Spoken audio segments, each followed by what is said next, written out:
What's up, everyone? Twin Cities Sports Talk back with you. Twins opening day did not go the way we planned, probably the way people thought, but not the way we wanted and planned for it to go. Twins lose 2-1. We're going to get into depth there. Some bad hitting and some big situations in the game. Joe Ryan, that's a positive. He was great. Kind of could have expected that from him a little bit. But either way, we have a Wolves game to go through from last night. We got a Wild game to preview tonight.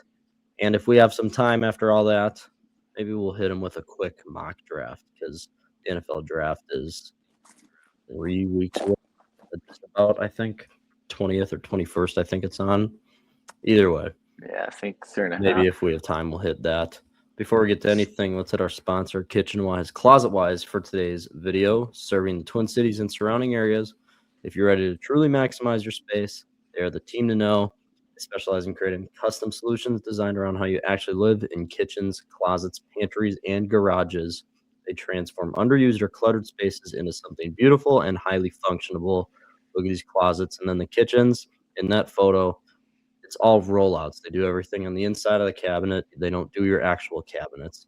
That is a thing to note. Everything on the inside, affordable, fantastic product. And the best thing is, you can have them out for a free consultation.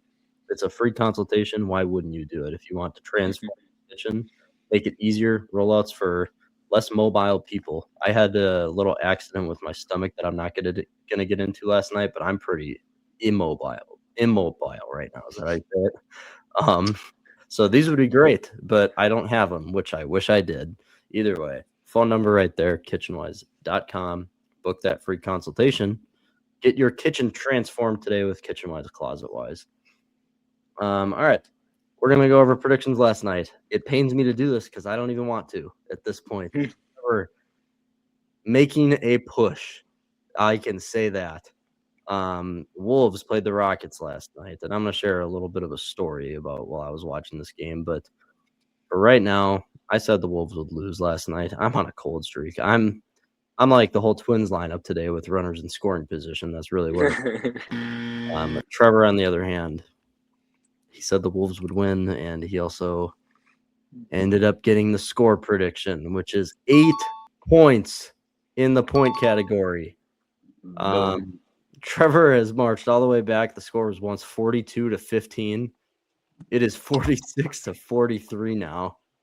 I did end up getting a point. I said Sengun and Randa would each have 20 or more points. So it would have been a 2-point lead. It's a 3-point lead. I'm safe from an NHL score prediction. That's 3 points for if Trevor got a score prediction for tonight.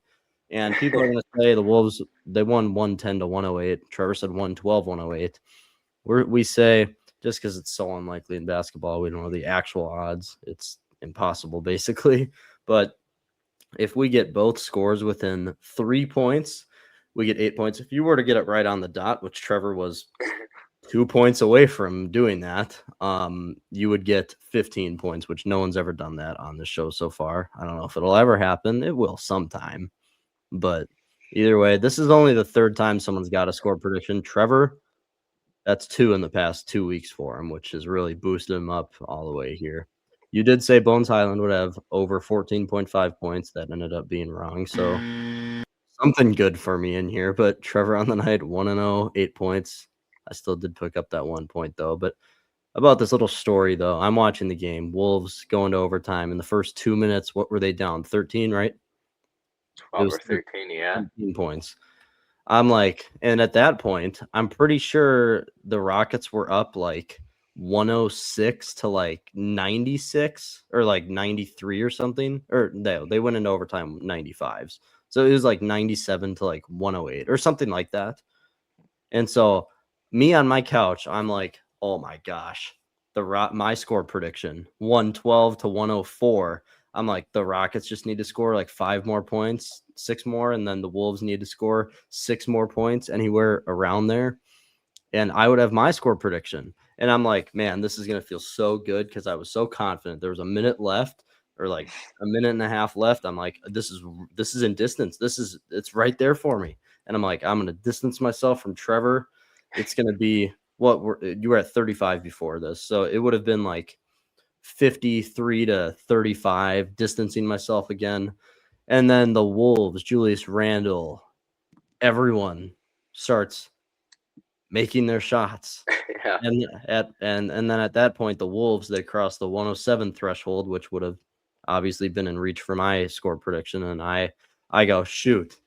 But then a little bird in the side of my head saying, what did Trevor say for the score prediction? And then I look up on our YouTube, I go back to the video from yesterday, and I'm like, I just stared at the TV screen. I'm like, in all my might, I want the Wolves to win this game, but this is going to suck.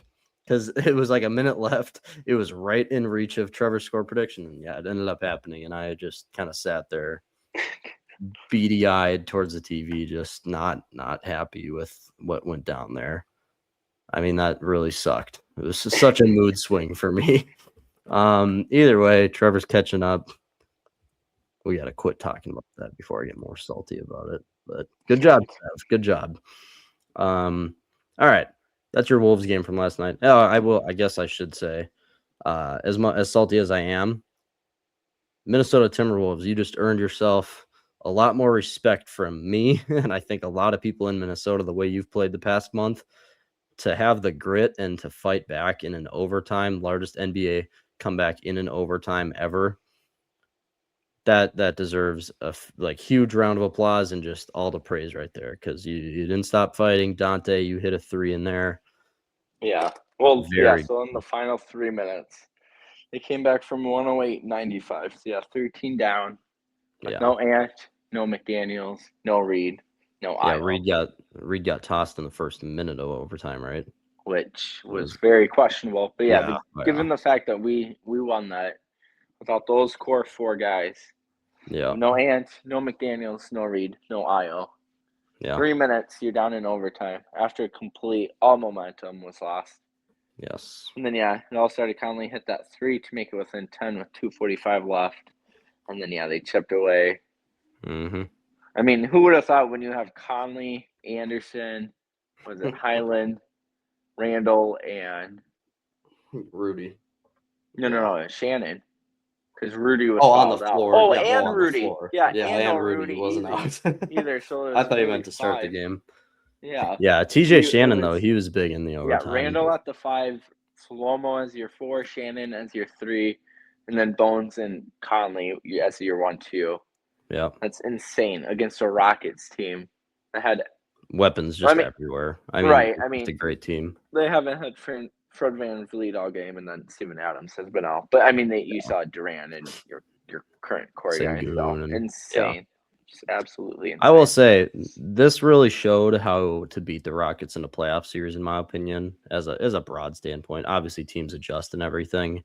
But the way the Wolves played defense on Sengun, I wouldn't say the Rockets offense goes through Sengun, but you don't have a perimeter shooter with Amen Thompson. He shoots 21% from 3. KD, obviously, but I think in a playoff series, if you stick Jaden on KD for all 7 games, if it came down to that, I think you'd be fine. Ant was, different a little bit too. And, either way, but the way you beat this team is you just fluster. And I will say, props to the refs too. The refs last night let them play. I haven't seen that in the overtime specifically, mostly the whole game too. I didn't get to watch the entire game, but the refs, awesome. They didn't call much. They just let them for a few balls. But Sengun, if you fluster him and he's taking bad shots like he did in the final moments of that overtime game, a few floaters and a few hooks, Kareem sky hooks that just weren't really even close. That's how you beat them in a series right there. You take away their main inside scorer. And that was without Rudy too. So, yeah. Yeah, and then I actually just thought of it. To further the point, it was really 6 guys. Because you're also missing McDaniels. Because he got, forget exactly what happened. I think it was right above his kneecap, lower thigh. Forget which leg, right or left leg, regardless. Where he wasn't right in the, either right when overtime started or final, minute of the 4th. I forget exactly when. And he never returned. I don't even think he was on the bench either.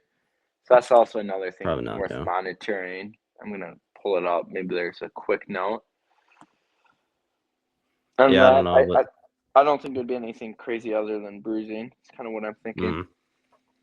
Dante was good on the defensive side too, in that overtime, hit a big 3, like I said. Yeah, it was a fun game. Good to see that from the Wolves coming into this playoff stretch here. And now you distance yourself, not by a lot, by a game and a half, on the Rockets for that 5th seed. Still fighting for that 4th and 3rd. If you had to say right now, I think the Lakers, they just went on like a 9-game winning streak. I think the Lakers will most likely get they that are 3rd spot, but right. Yep. so really just fighting for a 4th, but either way, great job by the Wolves last night. Great to see. And now we get to talk about our baseball team from today. I kind of already hinted at some of this stuff. Now, I will say there is positives in this game. If we're going off of one sample size of a game, there's positives. But there's just a lot to talk about too. So obviously we'll start with Joe Ryan. Let up 1 hit, walked, I think, 2 guys, but 7 strikeouts. Filthy. His curveball was on today. His fastball's always on, but he used his splitter in smart locations. But I couldn't say enough about his curveball. Not even a sweeper. Oh It was my the gosh. curveball in the dirt against Alonso. And the It was fastball, yeah, just that fantastic 1-2 to see combo. from Joe. Other than that, we'll talk about the hitting side here. Kind of a questionable approach. We had a lot of guys swinging first pitch, which usually I will not get too upset about because in the MLB, I think it's 77% of first pitches are strikes. So you're pitching, you're swinging at a good pitch for the most part. But obviously, the big outline stat here: 1 for 12 with runners in scoring positions. The Twins grounded out into 3 double plays today, and the real hurtful one, the 3rd inning. Ryan Jeffers grounds out to Kobe Mayo at 3rd, and they turn a double play to end the inning where you had 2 guys on base, 2 fast guys. I think it was Keyshaw and Buxton on base there, or Martin. It was Martin and Keyshaw, not Buck. Either way, that was heartbreaking. So there's positives. You had, yes, you were swinging first pitch sometimes, but you had, I think, 4 walks against Rogers today. Rogers, yeah, he did go 7 innings because a lot of the guys were swinging first pitch, a lot of short innings for him. But it is kind of a mad game all around. There's some positives. You got guys on base. Some guys got a few hits. Keyshaw had a hit. Buxton had the triple. Jeffers with the single. Caratini at the end there, fighting to stay alive. Austin Martin ripped one on a first pitch to start the 3rd inning. You got guys on base, you couldn't convert. But the another positive thing with that, at least you're not striking out in those situations. I know it'd seem better because it's 1 out instead of a double play ground out, but I'd rather put the ball in play, give it a chance, instead of striking out and not giving it a chance. We didn't strike out in these situations. You put ball on bat and put it in play. That's all I can ask for. You got unlucky today. It went straight to Gunnar Henderson and Kobe Mayo all 3 times to turn 3 inning-ending double plays, which sucks. I will say this is one game, and I'm not going to overreact at all, but shaky day from Brooks Lee at the plate. Brooks Lee, I think, struck out twice on 3 pitches on both of them. Maybe the second was 4 pitches. And honestly, a lot of his swings for Brooks Lee to it just doesn't look like he was comfortable. I don't know if he's more comfortable swinging lefty. That's what I'm like. If not, all of his at bats were right-handed because they didn't go to the bullpen until later, and I don't think, regardless, he just it didn't get back to him. Defensive swings and just not swinging with confidence. So it's going to be like worth monitoring any time we're. It's been that way through the minor leagues too. I mean, he just hasn't. His right-handed swing just doesn't look fluid at all. And the stats show it. He doesn't hit well from the right side of the plate. All of his good stats are basically all on the left side of the plate. Average, OPS, everything that accounts for hitting, all the good stuff comes from the left side. So it does bring up that argument. I feel like he has to maybe give it a runway because honestly, I'm pretty sure. So last year, obviously, there's a lot more righties in the MLB, a lot more. But I'm pretty sure his against lefties, I'm pretty sure he hit around 250 last year. 250, 255, which I'd be fine having him be right around that mark. It's the right hand side got that, it brought down that number a lot. And so we'll monitor that here at Twin City Sports Talk, because that's a big talker, is if Brooks might need to try the other side of the plate here against these lefty pitchers, which I don't think he'll ever get to that point, but I mean, yeah. I don't think it actually will, but it makes you think, right? Yeah, exactly. Byron Buxton ripped a sharp triple. I love that play. Didn't give up. He was going to third right out of the box. The special quick trip triple. He made it real that's their quick. new thing now. What else? Luke Keyshaw. Well, yeah, you can keep going. Well, I want to know with Keyshaw. This is why I love Keyshaw. He puts bat to ball, puts it in play, but then the pop-up where O'Neill dropped it in right field, no one on this team and like 95% of the league is not making second on that play. Unless you're Buxton. But besides Buck, but yes. Exactly. But I'm just saying the heart behind it. No one's running out of the box like Keyshaw did on that play. And he always does this. He was doing this in spring training. They talked about that on the broadcast, where he doesn't care if it's a ground out to third base, like a sharp grounder right to the third baseman. He is chugging towards first base no matter what. But that play specifically, where huge pop-up, really tall, and O'Neill with the sun, with all the defenders converging on that, they couldn't. He dropped it, and Keyshaw was in second pretty easily. And there's just 98% of the players in the league are not running that hard on that play, and that's why I love Keyshaw so much. And he makes it easy for a lot of guys, but that obviously counted as an error. He also had another single, right? The infield single where Gunnar Henderson stopped it. But then he also had the crucial, that's probably not the right word.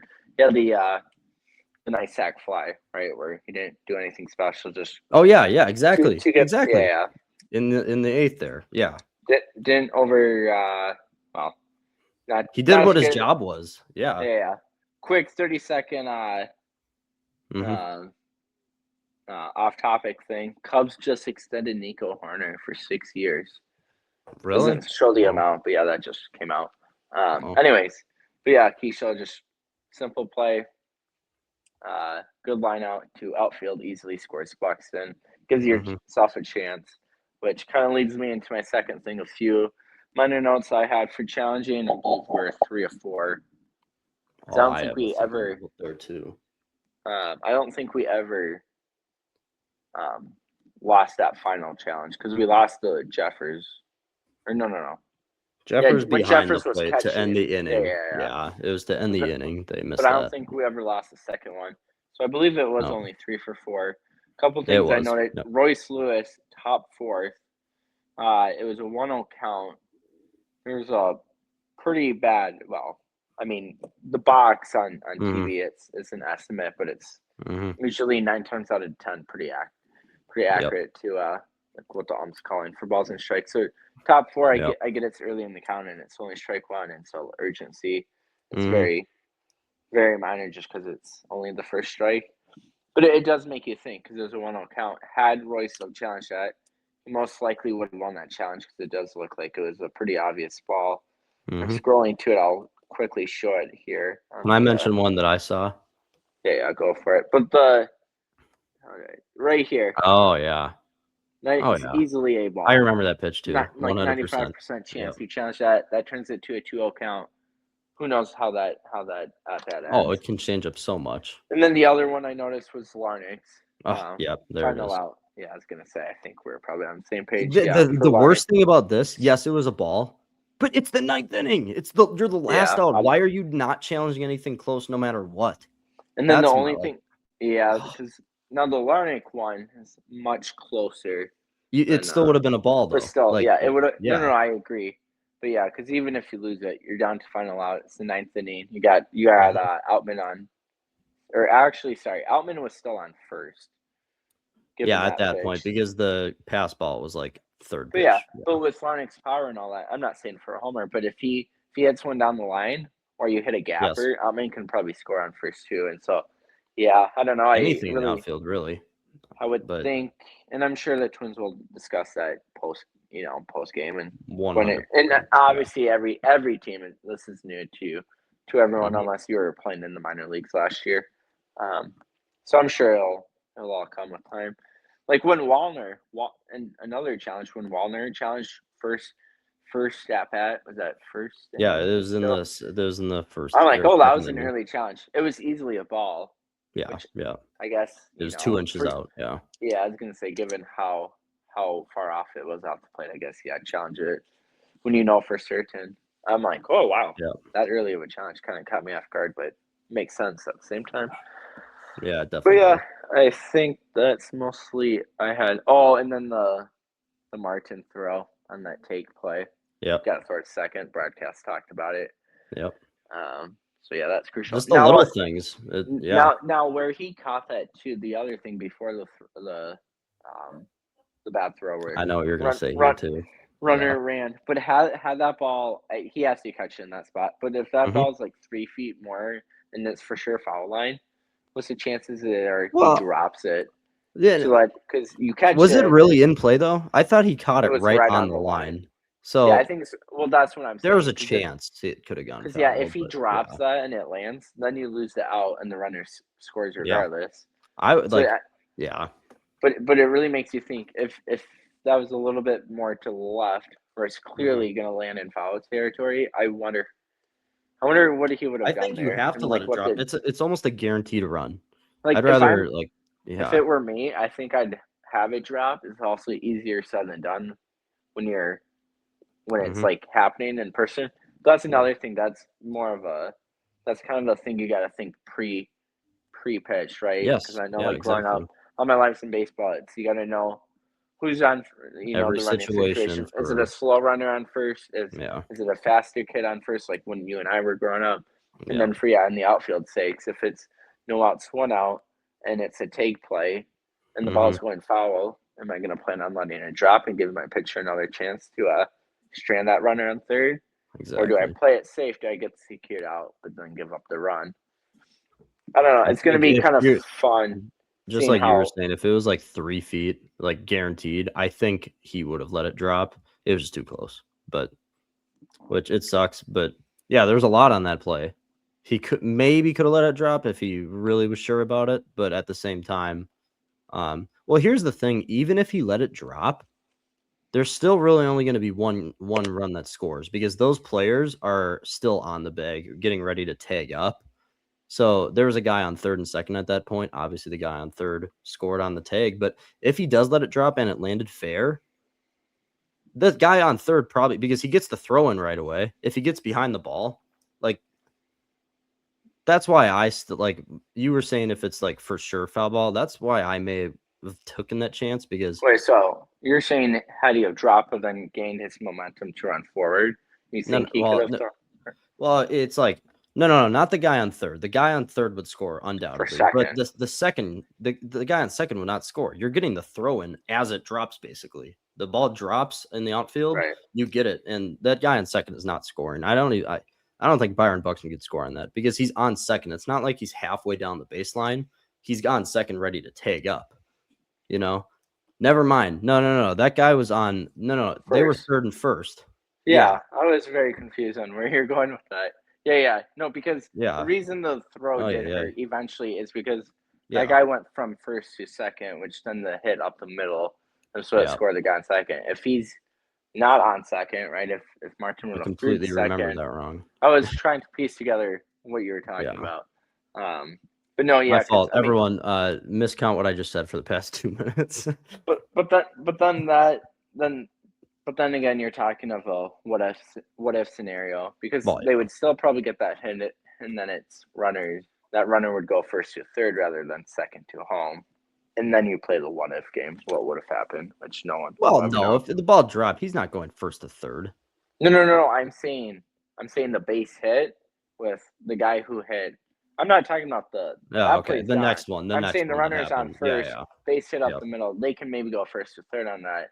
Yeah, they wouldn't have scored. Being second to home. Yeah. And then after that, then you're playing the what if game of, what result would have happened. So. Yeah. That's very. A lot of hypotheticals. Yeah. If the Twins had 2 hits with runners in scoring position, basically they win the game today. I guess we could go over just real quickly the relievers. Cody Funderburk looked good. I liked his cutter. I liked his sweeper today. He looked really good, to be honest. Taylor Rogers looked pretty decent. I mean, the worst one was Topa, and he didn't look terrible for this bullpen standards, I'd say. But he did leave the game-winning run for the Orioles. Kind of left that middle guy, punched it right up the gut for the game-winning run there up the middle. So either way, bullpen, that's going to be the big question mark. Taj Bradley, hopefully you can go a little bit longer than Ryan had to go today. Nothing against Ryan, but he did only pitch 6 innings, right? 5 1/3. 5 1/3, yeah. So for into the 6th 85 inning. pitches, I think. Yeah. Yeah. But I mean, that's pretty regular. But either way, Twins will be back, not tomorrow, 2 days. Saturday, Taj Bradley on the bump. Bailey Ober will be on for Sunday. All right. Game tonight in a little bit from now. Wild in Florida still to play the Panthers. I don't know if you saw this. A little bit of a funny thing here, but Matthew Tkachuk took. Well, this is hard to explain. There was a security cam picture taken at the same restaurant that Matthew Tkachuk and the Florida Panthers celebrated their Stanley Cup win last year from last night. And you know who's in this picture? Super weird. This is just weird. Matthew Tkachuk, Brock Faber, Kirill Kaprizov, Matt Boldy, Quinn Hughes, all 5 of those guys. But then Mark Cuban is in the picture. Have you seen this circulating around? Yeah. Like, it's just, it's funny. I mean, you got the Wild core pieces, then Tkachuk's like chatting it up with everyone.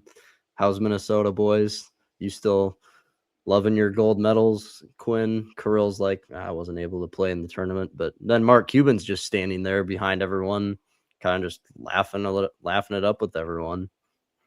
Kind of a weird thing there. The Wild, they obviously don't care. They're kind of locked for this 3rd position in the playoffs. We're going to be playing. I did see on not Fangraphs. I forget what website it is. The Wild and Stars have a 99% chance to play in the playoffs, which we already kind of knew that, but it just solidifies it. 99% chance. Dallas Stars, Minnesota Wild, round 1, and then whoever wins gets to go play the Colorado Avalanche, barring a massive upset series win for the Predators or whoever's in that wild card. But either way, it's gonna be a tough road. That was just a funny thing to note last night, to be honest. Oh yeah. Yeah, definitely a weird picture that took me so off guard for a second there. I'm like, Mark Cuban with Kirill Kaprizov. Okay. All right, I'm gonna name off the lines for tonight because guess what? This team is completely healthy, and now we finally get to see the Foligno brothers not only playing in the same game, same line too. They're both stashed on the 4th line. Well, yeah, I was gonna say that's always been gonna be the plan. I know, but it's just fun. It's gonna be fun seeing the brothers out there. I honestly didn't realize this until Marcus is back. Now they flip-flop their numbers too.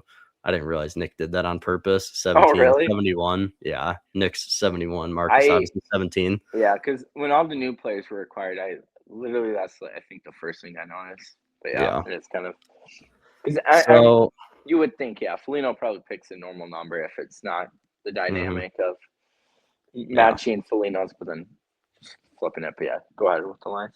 So yeah, Kirill, Hartman, and Zuccarello. So Zuccarello jumps up instead of Boldy. They want the Kirill and Zuki matchup again. Now, I do not be shocked if they.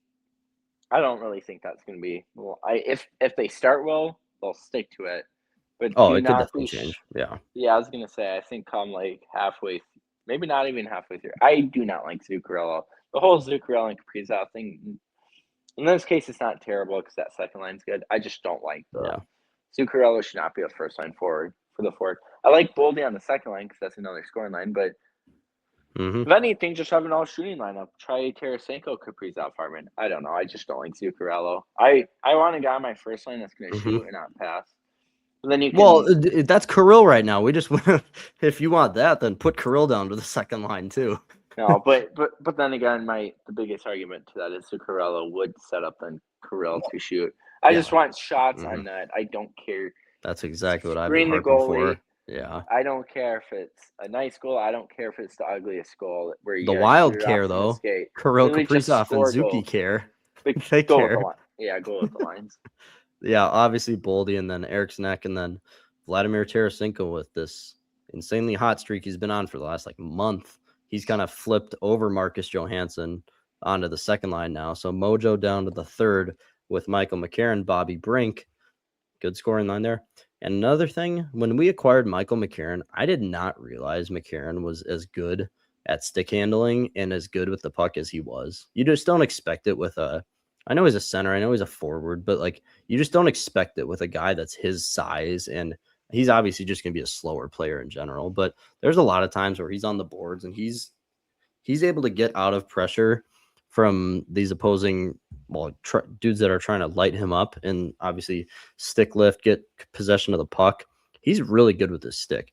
And then I said the fourth line, it's the Foligno brothers and then Yakov Trenin. Second game in a row where Nico Sturm has been scratched, but it's a good problem to have. You got healthy guys that are just kind of sitting here. And then a switch on the defensive side. They are keeping with the Quinn Hughes, Jared Spurgeon, Brodin, Brock Faber. But then this was kind of needed, I feel like. Bogo, Zach Bogosian's been replaced or scratched tonight by Jeff Petrie. So another trade, a deadline acquisition. It's just going to add a little bit more speed. When Bogo is on the ice and when he has the puck, the game just slows down pretty automatically. He's not going to do anything special with the puck. Petrie can at least skate a little bit with it. He's nothing special himself, but the game will be a little bit more in a flowing nature with Petrie on the ice. And yeah, obviously he's paired up with Middleton there. Wallstead and net tonight for the Wild. So fully healthy team. Literally no injuries that I'm aware of, at least. So We're this fully is where, healthy. Florida's down 4 players. So yeah. So this is where you need to win Florida's and tonight. Wild, yeah, should win. No reason why they should win. That's Huh? No he reason said they shouldn't no win. reason. No reason they should win. Well, yeah, no None reason at they all. should win. We're the third seed. We can kick back, relax, rest the starters, and coming back up I like that. when playoffs start. Yeah, let's do that. Yeah, either way, let's get to our predictions for this game today.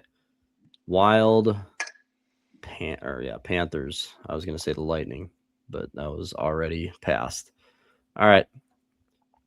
I will shoot mine off the rip. I have been very wrong many times now. Wild coming off a heartbreaking loss against Tampa. The Wild will win tonight. And mark my word, it's going to be in dominant fashion, 5-2 tonight. Wild win 5-2. And what I'm going to say is a Foligno brother will have a point tonight. Foligno brother, they're going to be playing their butts off with each other. They're just going to be all in. Their Foligno brother point. That's it, because none of them average a point, not even close in a game. So that's good enough. All right, Trev. All right. I'm sticking with the Foligno predictions. But before I get to that, we're going to have the Wild win of a score of 4-2. All right. That's how you think there.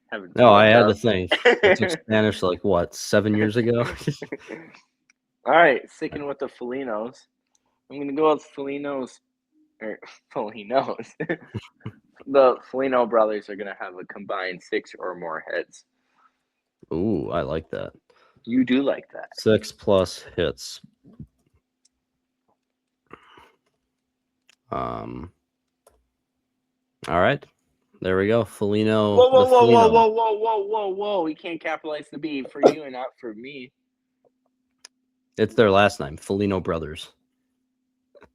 That's their last name. I'm going to keep it because that's funny. All right, yeah, Wild Panthers tonight.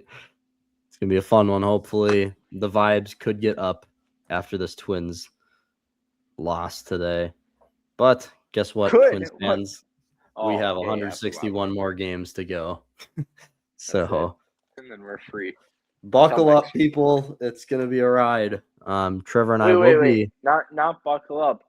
Buxton it up. Buxton up. Buxton it up. All right, but either way, talking about Twins home opener, Trevor and I will be in attendance there.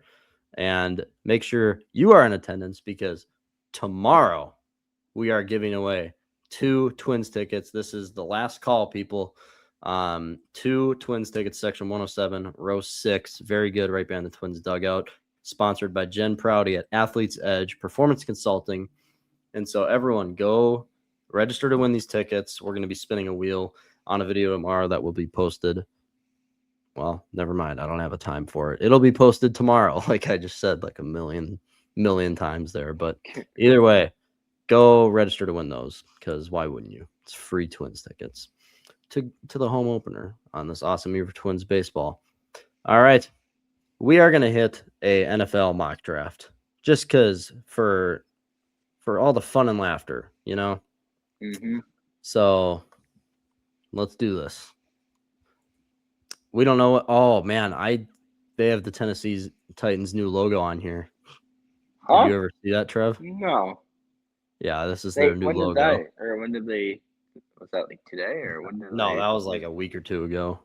Oh. But it is We such didn't a hear about downgrade. it. Such a downgrade, in my opinion. I love like the flames coming off the Tennessee logo. I hate it. It's not bad. Like I don't say it's bad. Like, but yeah, I think the other logo still looked better. That's kind of weird. I'm gonna flash across the screen just for anyone that hasn't seen it and for Trevor's sake. Yeah, so here you go. This is the Tennessee Titans new logo.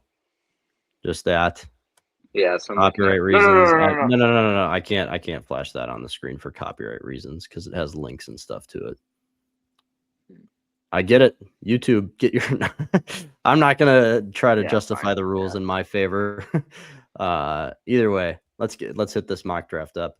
I think we're just gonna let it go to 18. That's what we kind of agreed on here. Maybe a trade back depending on what we see at the spot here.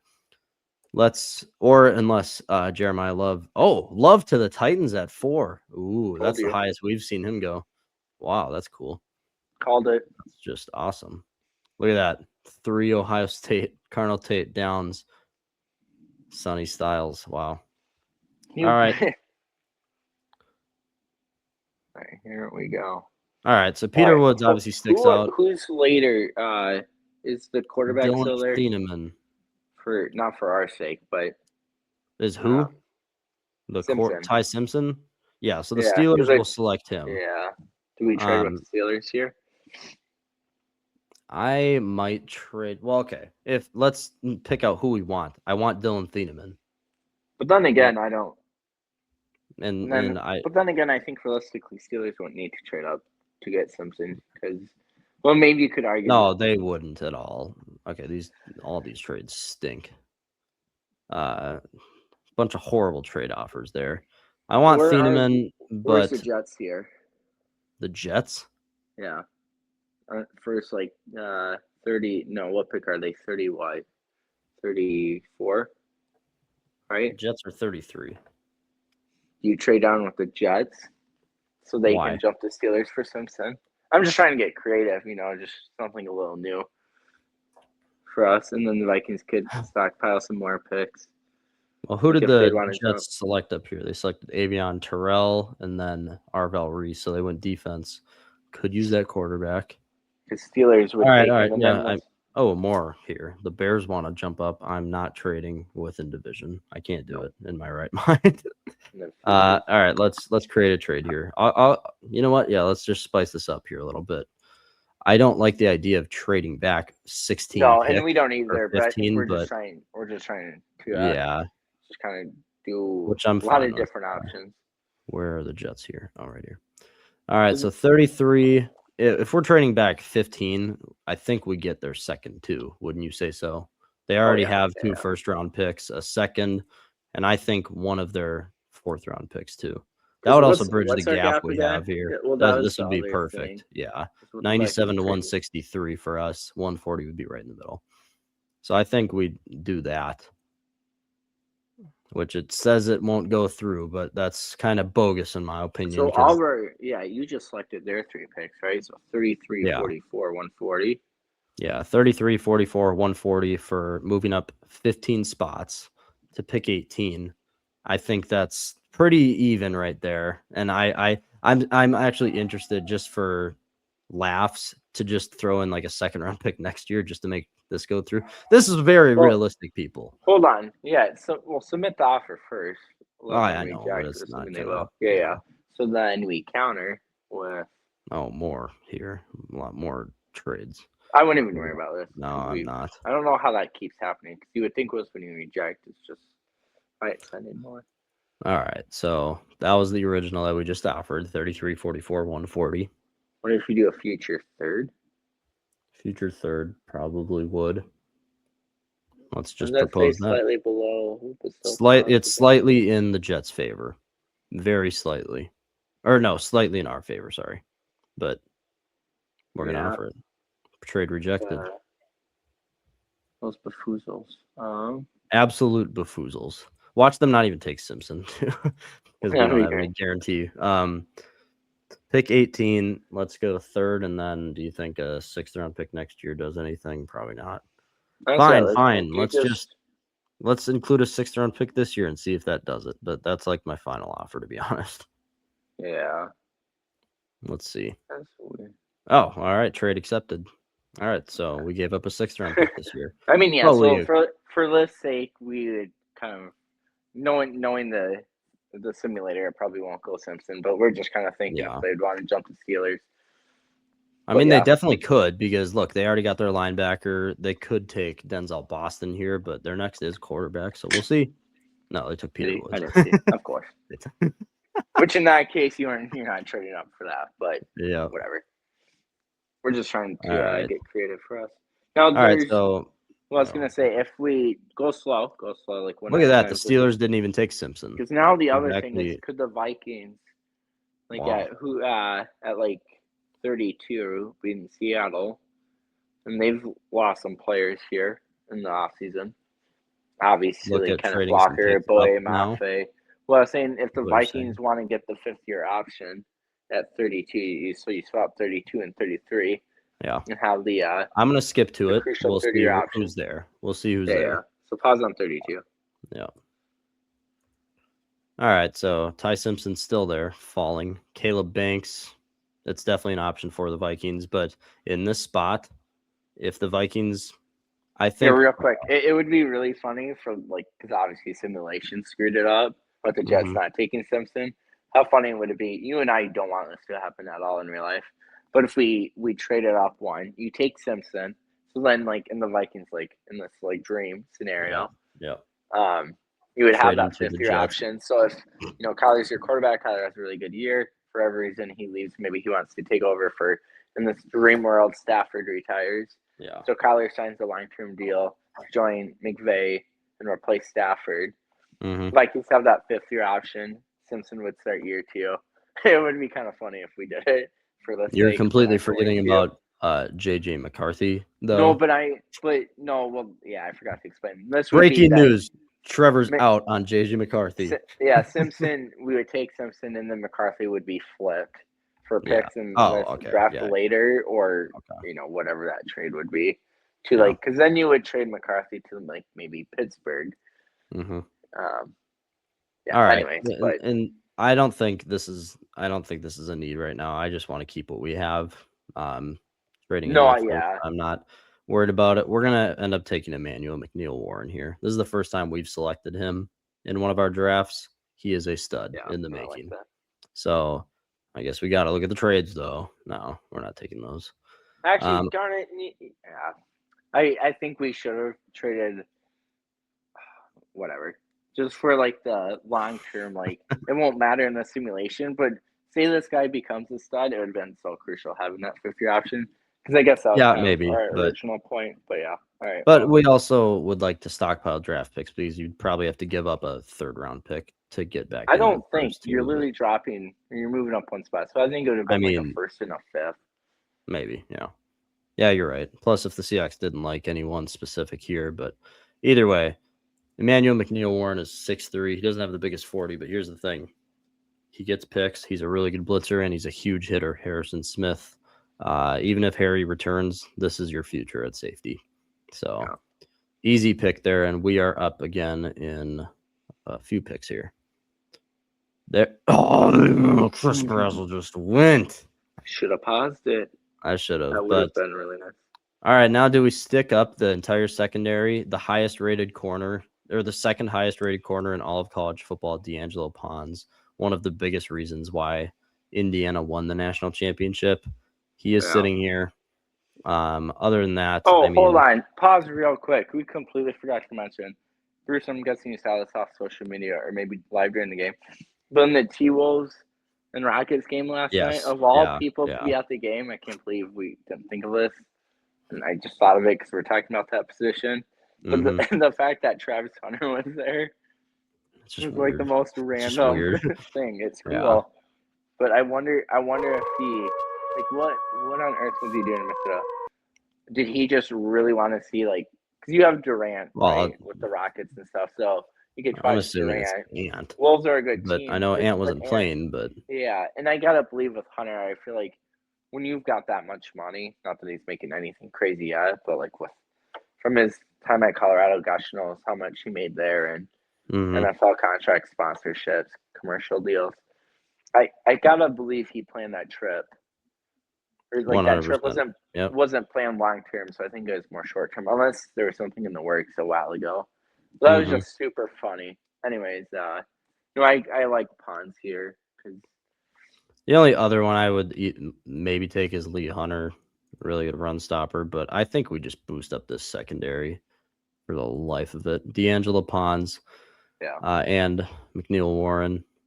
Pons, welcome to the Vikings. And now we're back. Oh, man, trading back such a gift. We're up again. And now this is an interesting one. Zachariah Branch is here, one of the fastest players in the entire draft. And it's like you have Addison.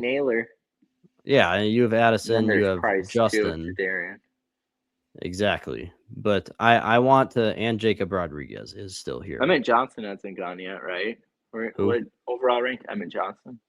Oh yeah, Emmett Johnson hasn't gone. He's 96 here. What's our picks around that time frame?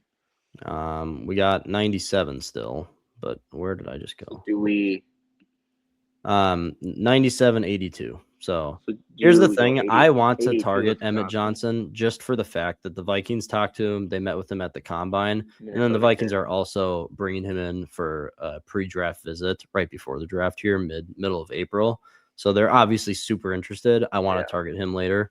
So I'm going to pass on Jadarian. So we'll see at 82. Branch then. Jake Rodriguez is there. Because our receiver depth is so bad. Because when Addison gets suspended again or Jefferson gets hurt. Yep. Hopefully neither happens, but yeah, just because then once when you lose one of those two guys, that receiver room is very questionable. I'm shocked still to this day that we haven't signed a depth guy, and I'm sure maybe they're waiting post draft to see who they add in general in the draft, for all positions. Okay, I'm gonna alternate what I was thinking here. I like this offer from San Francisco.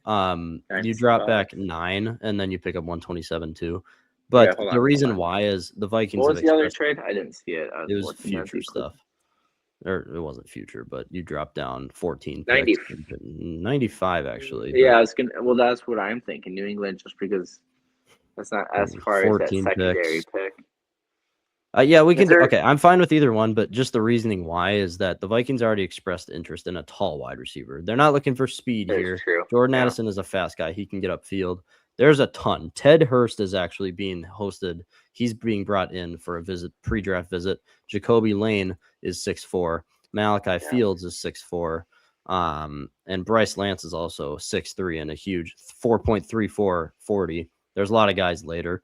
And if we did miss out on all those, Deion Burks is the fastest wide receiver in the draft. So I like that. A lot of options there. Let's trade down here with the Patriots. Yeah, I was going to say, because then you're not 95 compared to 127 is a lot more enticing. And It's look at almost that. like a round Patriots, difference. they selected Branch, so interesting for sure. Jacob Rodriguez. There goes Connor Liu, one of the top centers in the draft. Okay, I hate this list right now. I don't trust Antonio Williams as much. He's just not fast, not a good route runner. I'm not going to select him. Joshua Joseph's very interesting edge. I know it's Tennessee. Call me biased all you want, but he's Dallas Turner. It's super fast off the edge, really Especially, good. too, we didn't really address it in this mock. To say, like, Grenard gets traded to, more reason. I don't think he will anymore, but I mean, maybe. No, we're not talking about it. We're not talking about it. We got to get I think through he this. is. Okay, we're talking about it tomorrow or another day. Geez, dude. I know I don't want to get too cute, but I don't like Romello Height. The only one I would take here is Joshua Josephs. That's the only guy I'd take, which we have 63, 82, 95, 97. I wouldn't mind trading back again because Joseph's I know, but like there's a lot of no. Yeah. It would help Phil. I mean, as stupid as it sounds, to trade down 3 times, we really have to we as in like all Viking fans in general. The depth at almost every position is so bad compared to almost any other exactly. team. You need to because of all the I don't even terrible care. drafts the last 4 years. Yes. Yeah, let's do it again. This is the theme we're doing. It's just trade down. Exactly. This is the theme. We're getting more assets. Try and think. Is there any team that how far do we want to trade back here? Because we have 60 or preferably 82. Not too far. Because let's go around 70. Let's go already. Houston and Washington. Let's try Houston. Oh, more. No. All right, hold on. Go back real quick because I think just to the list of teams. Because what's our current pick? What number again? 63. And we have one at 82. So I want one right around 70. Think of a team. Like I see Cincy. Like, is there a defender Cincy would be looking to add? Well, there's a lot of edge rushers, and Cincy needs an edge rusher. Let's try Cincy. Cool. All right, so 72 for 63, and we would also pick up theoretically. Oh, they have a try the 4, but we'll probably have to throw in another pick because I don't want to go all the way down to 189, and then we. Yeah. Well, I just don't like this in general. I'd like to keep my 5th round pick. I don't. How many 7s do we have though? 3. So we trade 2 of the 7s for a late 6, maybe. I don't know. I just don't like this in general. I'm gonna go to a different team. Bengals. Let's just try the Saints. We don't have time to think about it a lot. Saints. 73, 63. Okay, a lot more options here. They have 2 4ths, so let's go 136, and they say that will probably be accepted right away. Yeah. Sweet. Yeah. Or what would another 6th round pick do? I say we just shoot that 73 and 136 for 63. Oh, all right, gives them our latest 7. Yeah, right down the middle. Who is that? The Saints, right? Yeah. The fact that it doesn't let you counter and you have to go back into it. I know. I hate it. Our last 7th. There we go. That really does a lot. All right. We're going to get up to our pick now. Who did they take? Just for like curiosity. Saints, Antonio Williams. So that's unbelievable. Malachi Fields just went. I probably would have. All right. Here is, again, we have already picked these positions, but 2 guys. To the Eagles. Mike Washington is here, but we said we want to hunt for Emmett Johnson, so I don't want to take Mike Washington. Well, that's our next pick, I think. Yeah. Right? Kalen Rutledge or Ted Hurst. Ted Hurst, 6'3". The Vikings are hosting him on a visit here. Decent 40, pretty good. Kalen Rutledge, really, he's an impressive.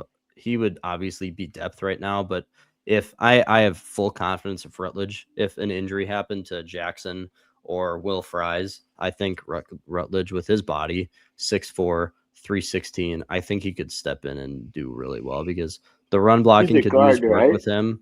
Yeah. And he can play center too. He played center some when he needed to for Georgia Tech. I honestly would go Rutledge. There's still wide receivers here. So let's go Rutledge. And then our next one is in 9 picks. I guess the reason I'll say my reason. The reason I probably went lineman too is just because there's always going to be free agent receivers, especially post. I mean, some receivers will sign from current time now till up to the draft, but then post draft when this sake for the Vikings, you'll see what your receiver room is looking like post draft, and then you can nab a receiver too. Or worst comes to worst, right before the year starts, end of preseason when the waiver wire is crazy with all the cuts. Yeah. If some team does a surprise cut or just a guy that the Vikings address as a good fit, they could add them too. Now, okay. They're just tempting me to get Mike Washington. I'm not doing it. He fell 2 picks from where he's supposed to go. I'm not doing it.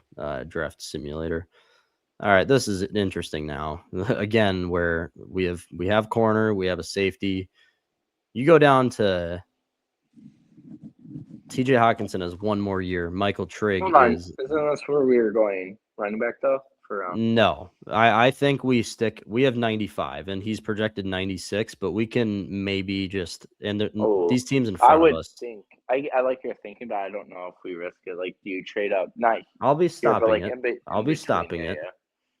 I just gotta stop it before the Dallas pick, and also I want to get.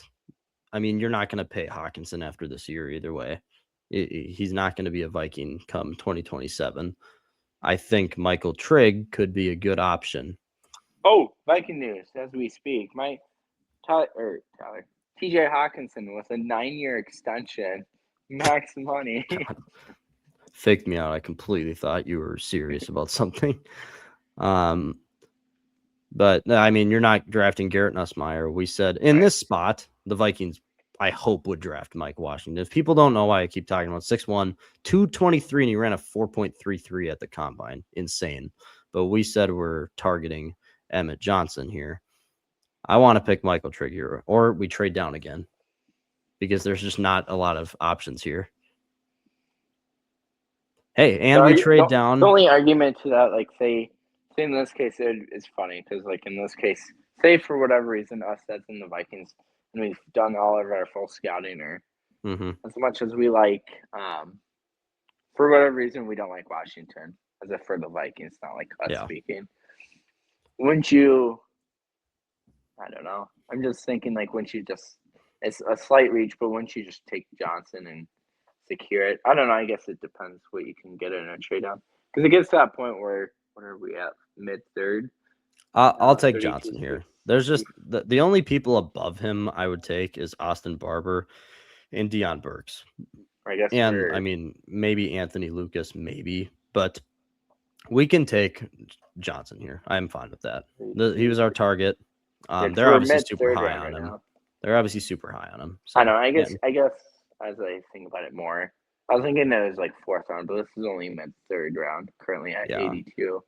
You're picking 14 spots above. But then we'll feel like an idiot if we're overly trading down and then we lose both running backs. Yeah, I think we can just take Johnson here. Cool. All right, and then we have 95, which I kind of hope that Austin Barber slips. Perfect. That could be your swing.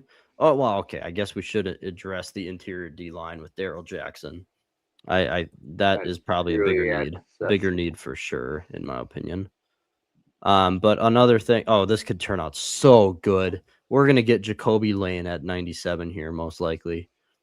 This could turn out so good. I think you're right. Okay. No, with the Darrell Jackson, we can address the tackle and a little bit later. Thank God. Oh man, this is perfect. Jacoby Lane, without a doubt here. I'm very interested in Austin Barber. He's a beast. Barber will be one of the, I guess, hidden gems at the tackle position. But Jacoby Lane, we were targeting a tall wide receiver. He's really good route running. This guy is one of the most acrobatic pass catchers in the draft. Him and like Chris Brazzell, they can high point any ball in the corner of an end zone, make ridiculous grabs. 6'4" Jacoby Lane. High pointing. Real quick, I know you said you didn't watch it, but the USA and like the NFL started players in the flag football. Did you see OBJ's catch? Yes. He said he wants to come back, so. Yeah, I don't think he will, just given his leg injury he had and stuff. All right, I'm going to let this roll through as you talk. Insanely impressive catch he did in that little scrimmage thing, what you want to call it. All right, what's our next pick? With 130 or 136. So I'm letting it roll through here. Duval takes for Reggie, whatever that last name was. Eli Raridon is here. Big target. No, and here's where we just don't get too cute here. You're picking in the 5th round and everything now.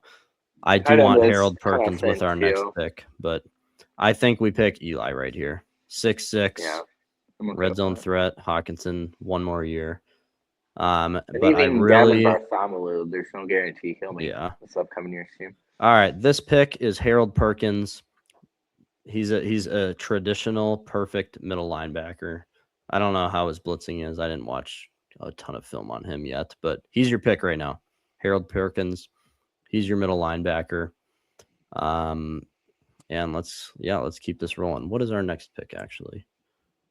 Oh, 163. Yeah, we bridged the gap well now. We didn't have to wait 70 picks. So always nice. All right, next one. All right.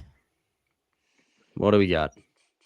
Let's see here. Did we go tackle yet? No, we didn't. It's either edge or we need to just fill edge and tackle here. That's what we gotta. I was gonna say let's spot 2 here. We still want to think about team names, but it's a whole lot less important because at this point you just want to take best available. Not that you're not gonna fill. We're gonna go tackle here. We're gonna go tackle, and I like Keegan Trost. That's really I know Diego Pounds a little bit. I don't know a lot of these other guys.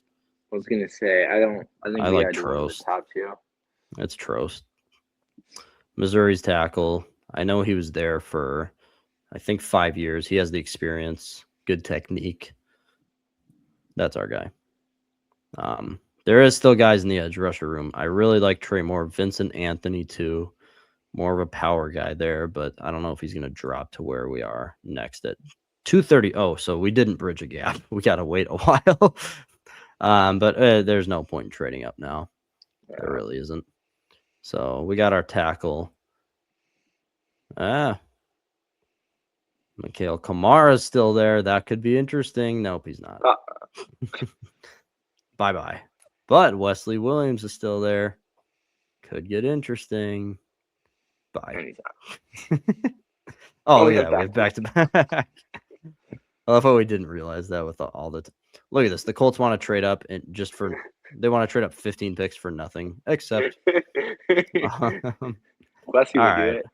Logan Fano is the only guy I know anything about, so we're going to pick Fano. Yeah. Oh, who's up now? Look at this. We've picked every position. They don't have long snappers in here. All right, we're not picking a quarterback because you literally have 4 quarterbacks deep. But no, what I was going to say with the long snapper, obviously I'm joking because you can't go special teams here. But actually, I don't care. We're going Eli Heidenreich. He can be your fullback. He is a bulldozer. If you're looking for a fullback to replace CJ Ham now, Eli Reidenbike from. Take it, maybe. I said his name completely backwards. It is funny. Heidenreich.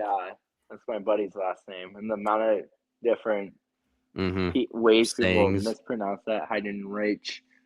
Yeah. Heidenrock or like Heidenreich is the right. He's our full. Yeah. He is our fullback. Did you not say that last name before, like hearing it for Navy games? Or no. I had to hear it before. Yeah. Devin Eastern got drafted by the Packers. Draft grade B+. Wow. This is easily one of our better drafts. Because Emmett was sort of a reach. It's a B. It's one of our. What's our lowest? Jacoby Lane, a C+ pick. Bull crap. It's fine. It'll motivate him. He'll be all right. This is a really good draft, though. I mean, you got a starting safety day 1, your 3rd cornerback in the draft. Looking at it now, I just for like, if we were treating it super realistically, I think we should have made Warren the 32nd pick, because then Say he turns out to be really well, then yeah, you have that's that benefit of that 5th year, but that's very minor. But it's yeah, probably been like a 5th, yeah. maybe a 6th if you're lucky. But yeah, because it Kalen really wasn't a Rutledge, spot. a perfect swing guard and center for when people get hurt. We targeted Emmett Johnson.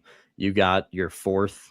He's going to go over Williams and Taki Taimani. So Daryl Jackson will be your 4th guy. Jacoby Lane, your 3rd wide receiver. Raridon, he's a future pick. But Harold Perkins, Blake Cashman gets injured. He could get time this year. Trost, obviously just more depth there, and then more depth at the edge position. But this is a 7th round Fullback pick on your right, so then you get your fullback later.